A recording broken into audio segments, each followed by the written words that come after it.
Chaya Rivki called me. She said, I have to share with you that this Pesach was unlike any other Pesach I've had. Since I've known myself, I would always fall asleep like a quarter of the way through the Seder. And that's when I'm going away to my in-laws or to my parents' for Yontif. This year we were making our own Seder. And we had a lot to do. And for various reasons, we began later than I planned.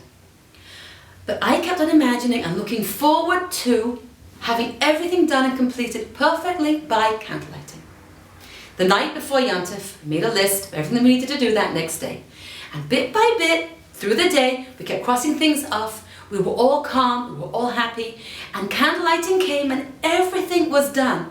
And I felt amazing that Hashem had really helped us to get here. And then the Seder started. I expected, naturally, to fall asleep. And then my husband reminded me that Pesach is about going out of our preconceived notions. And that's what we've been learning in my program the whole time that she'd been with me. So she said, I began to believe that Hashem is going to give me the strength to go through the whole Seder, just like He gave me the strength to get through the weeks before Pesach and get everything done I needed to get done. Well, every time I started to feel tired, I said to myself, Hashem gives me the strength to stay awake through the whole Seder happily. And He did. I felt new strength coming into me. Bit by bit, my children started to fall asleep after parts through the Seder. And then towards the end of the Seder, my husband even fell asleep. And I was still going strong. I had full strength. I even went into the kitchen and started doing all the dishes because I had such tremendous energy. It was the most amazing Seder night of my life. And the cherry at the top of the cake was when later my son said to me, you know, Mommy, every Friday there's always so much to do for Shabbos. And we're always so belachatz, always so under stress. And this week, Erev Yontif, we had so much more to do, but it was calm and happy and we got everything done. I realized Hashem had really come into my life in a major way. Shifra called me and she shared with me that this Seder night that she'd had was the most amazing Seder night ever. She said usually during Seder night, she has to leave the table to go into her room and simply cry for a few minutes and recover and then come back to the Seder night. Because she has 3 children who all have ADD, amongst her many in her family, and they were at various stages of religious observance, and she never knew if they were going to be sitting at the table or if they'd be going out somewhere else and they wouldn't be involved, just wandering around.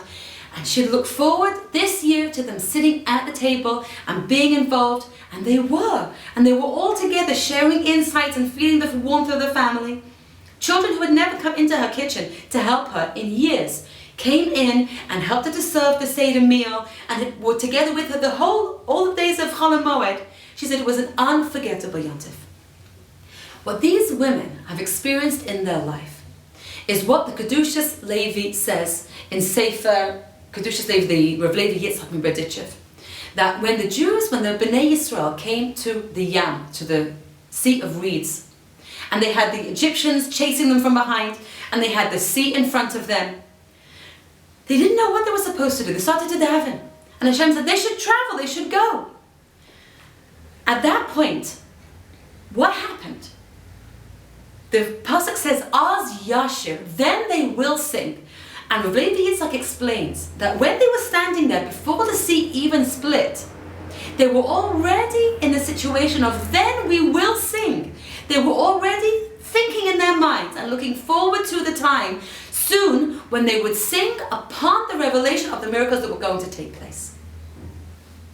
Miriam Hanaviah took out of Mitzrayim with her tambourines because she knew that they were going to need them to sing a song to Hashem. Food, they would trust Hashem for the food. But a tambourine, she was going to need because that was how she was going to sing a song of thanks to Hashem.